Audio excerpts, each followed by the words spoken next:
Hello, it's me, Jess. Welcome to my channel. I'm here with another channeled message. This is a specific message. It might resonate with you, it might not. All right, so I'm picking up on a masculine energy in this one, and it feels really visceral, like very emotional. I'm hearing sobbing in my mind, like full on sobbing. And I'm seeing him sat in a chair, hunched over with his head in his hands, and he's just sobbing into his hands.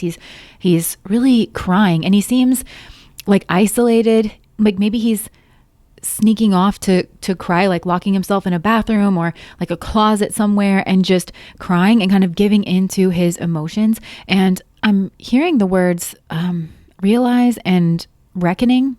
R might be significant here, but I feel like he's had some type of realization, and he does feel like he's reckoning. He's having to like reckon with his emotions. This feels like an emotional reckoning.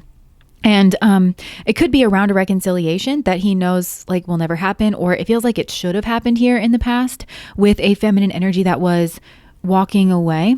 And I'm watching him kind of like watch her walk away.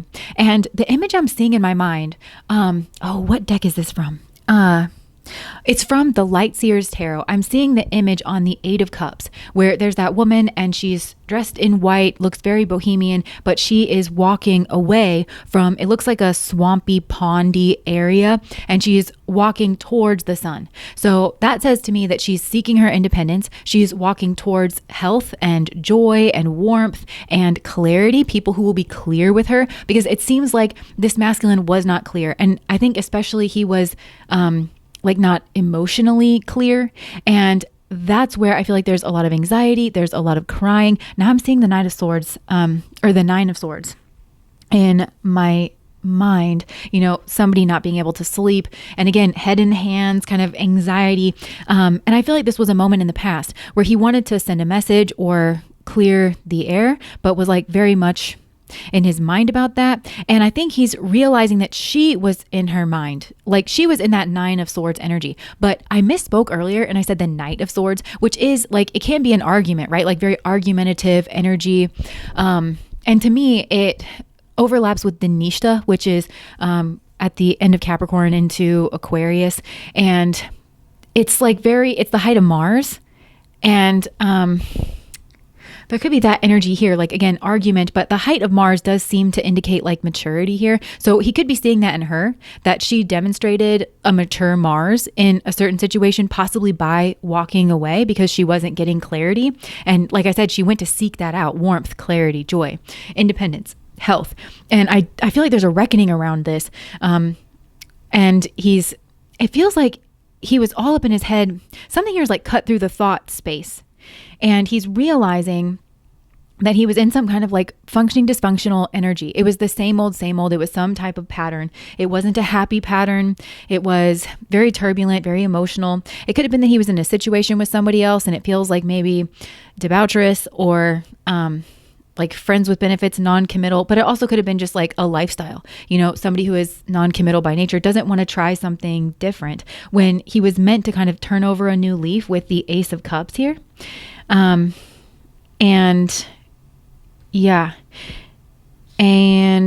maybe that would have been shocking to somebody else here, but there is this kind of like reckoning. Again, it feels very emotional. He's so sad because he's realized that this feminine it did not deserve that. Now, I'm seeing him kind of on that chair, right? Like hunched over with his head in his hands, but it's so weird because, Spirit just backed me up a little bit, and then I could see on the wall behind him his shadow that is in the same configuration that his body is, right? So there's like a nod to the shadow here, as I feel like his shadow trait, which your shadow is things that you suppress, you don't want to own up to, and you don't want to integrate, you don't want to admit that that's you. So I feel like his shadow is actually very emotional and maybe very sad about this situation, but it's his shadow. It's what he was like tamping down. And it could be that pride is an issue here, because I just looked down and saw a card that says pride and courage, but this is like an emotional courage. I just heard the word faithless, like have a little faith or something here, but he was faithless instead. But yeah, that feels like it was like shadow energy. Whoa. And then, okay, Spirit just backed me up a little bit further, and there's like a light that's on a desk that they're shining at him. So I feel like some energy has come in to shine a light here, like on this masculine and on this shadow and on this situation. And Yeah, there is a figure back there, and I'm not going to go too much into that because I don't know. It seems like this is very helpful kind of light. So he could have gone through some kind of experience with some kind of shadow figure, or I don't know. But all of this seems like he's actually, it feels like his shadow has bubbled up to the surface is what this feels like, where he is actually expressing the emotion that he feels on the inside, but like maybe tries to tamp down, and especially in regards of this situation. But actually, so I'm seeing him with like the shadow on the wall behind him, and it's reminding me of Peter Pan, and I'm hearing Wendy. And there's like a Taylor Swift song. She says, Peter losing Wendy. Yeah. And so I feel like this was Peter losing Wendy. And again, it feels like functioning dysfunction. He didn't want to grow up, it feels like. But I'm seeing that scene, because remember he loses his shadow like in the beginning of the movie, and Wendy found it and she put it in the drawer and she was going to sew it back onto his foot. Right. And then there was that whole scene with Tinkerbell. And that's kind of what I'm seeing here is there is this like Tinkerbell kind of figure that's very possessive over him. This could have been a third party, and this Tinkerbell could be a feminine energy, but it also could be a masculine energy. But what I take away from that is, Tinkerbell doesn't speak. She is small, and she's always angry. She's very possessive over Peter and very jealous over him, right? But she never like speaks that aloud, and she's got like, she's very jerky movements, and like maybe he feels like that's what he was. And this is like another aspect of him. But I think for some, there was like an influence around him that might have been this Tinkerbell. For some of you, that's the functioning dysfunction, like being involved with this person. She just looked at me. And she, oh my gosh. Okay, yeah, again, like I'm seeing the crazy eyes that are kind of spiraling. She looks angry and she's like kind of flying over here. But I just saw her in conversation with Captain Hook. You know how she betrays Peter? Because she's possessive over him and controlling. So when she thinks that he's choosing Wendy and maturing and growing up over her, she colludes with his enemies. So that could be the dark figure that I'm seeing that's shining the light on him. It could be this kind of Captain Hook where maybe he was sold out by this Tinkerbell that he thought was a friend, but is actually very possessive. There's not good communication here. But yeah, she was selling out. And I don't know if that actually played out here, where there was some kind of situation where he was like sold out, where she kind of turned against him, or this could be a he as well, the Tinkerbell energy. But that's as the result of, this isn't the love situation between the two of them. It's possessiveness, her feeling like she doesn't want to lose her grip on Peter to Wendy and to the natural process of him growing up. So like the sabotaging energy. And now I'm seeing her fly towards that cave. I'm seeing her fly towards a cave, but I'm also seeing the map that was in. Remember, she dips her feet in the ink and she walks kind of where the hideout is. But I'm seeing her looking at a cave, and she's looking at me because I'm seeing myself as the reader here standing outside the cave, and it's like I'm going to go in there, and it's very, very dark. She doesn't want me to go in there, so she's panicking and she's like trying to dive bomb me in her like aggressive way. And oh my God, so I just went in there, and oh my God. Okay, so it's literally all pictures of Peter. Like it's all just like portraits of Peter. Like she's obsessed with Peter, and she doesn't want me to see it. She doesn't want him to see it, because she doesn't want this to seem like, oh my gosh, yeah, I just felt like crying, and like something around my heart kind of like exploding, and then just like something here about the throat of just okay, now this could be another aspect of this guy. Okay, but towards you, and I feel like you are Wendy for a lot of you. Take this how it resonates. You could be anybody in this mix, and I don't want to be confusing people's emotions. But this woman that walked away, where he's crying and he's oh yeah, because I think also this Tinkerbell energy is like part of his shadow as well. Yeah, but maybe it's also something in his external world. I'm not sure. But it could be that he feels obsessed with this Wendy person, but maybe also self-obsessed. Focused on his image, but all of it's Peter. It's Peter Pan. It's a lost boy. He's a boy. He's not Peter, the grown man. It's, all those things. But I feel like, yeah. So he could have manifested this Tinkerbell kind of figure in his material life. And again, it feels like a suppressed part of him as well. But he's obsessed with Wendy. But there's somebody here in his life that I feel like maybe is obsessed with him. And it feels very like Tinkerbell, that kind of petulant, always angry. I'm just seeing her, with her arms on her hips and just swiveling the head and like little magical things kind of coming off. And she's kind of dressing you down. She's kind of yelling at you. So it could be that kind of figure in his life. And it's very distracting. And because he's a lost boy and just cares about staying in Neverland, never really questions that influence, never really addresses it. Like, listen, this is unhealthy and you need to learn how to speak. And also you're tiny, it's like, you're not even the same species as me. This is weird. We don't like belong together in that way. That's like kind of what I'm getting. So it could have been that he was kind of bamboozled. I don't know that they ended up together or anything like that, but this Tinkerbell figure wanted some type of Wheel of Fortune energy if Wendy was run off, but she's very defensive about that, about wanting to cause some type of ending here. There is an obsession. There is just an obsession with this guy.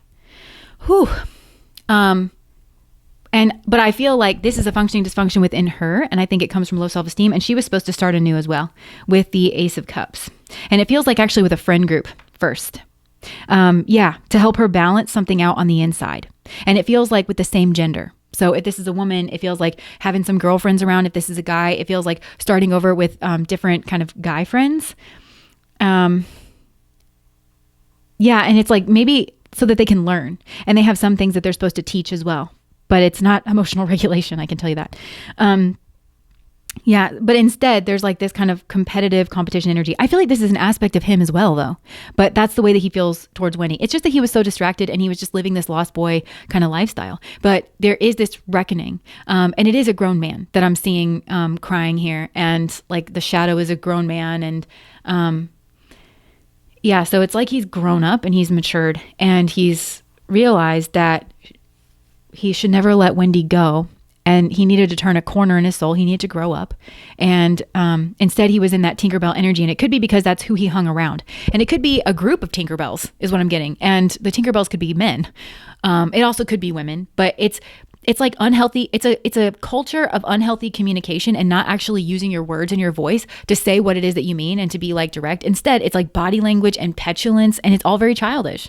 And it doesn't make this person happy or really anybody happy. And I think that there's like a twinge of jealousy here.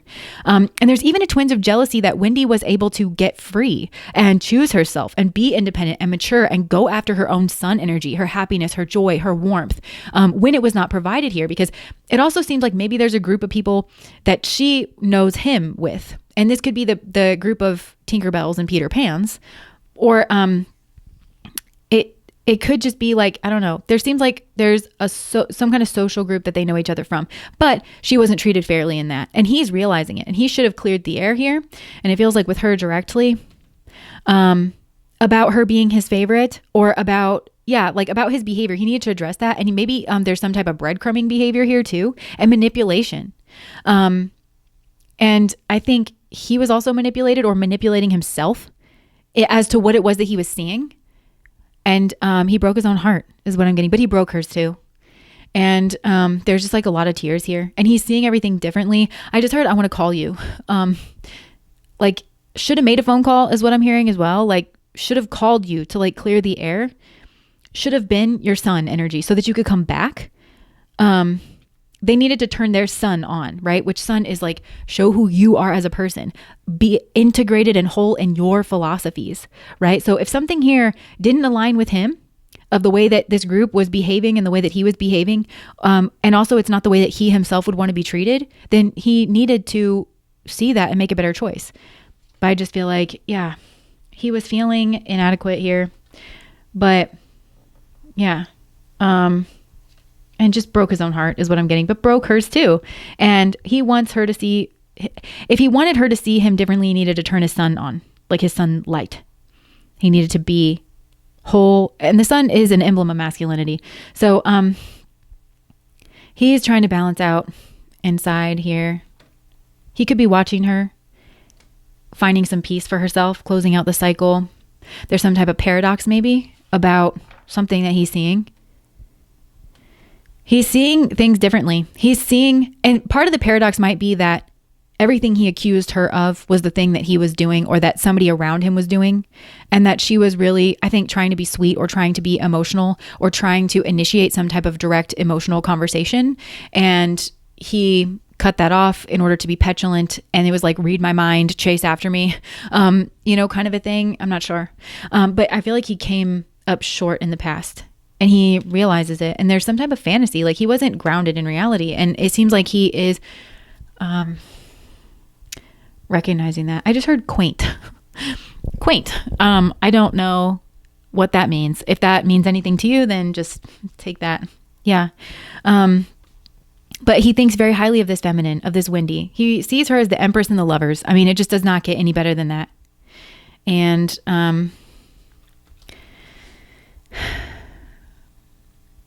yeah, there could be an addiction here. It's like he was stuck in an addiction and then waiting for his ships to come in. And he's realizing that doesn't add up, I think he was waiting for her to come back. But it was all from a very cold place. And then she was also cold. There's like a king and queen of swords energy here of everybody's got their heart locked up and is analyzing the situation. Yeah.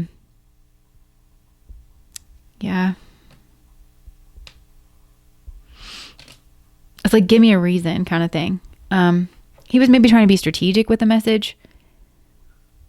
Yeah. But anyways, I feel like there's a lot of tears, a lot of crying. I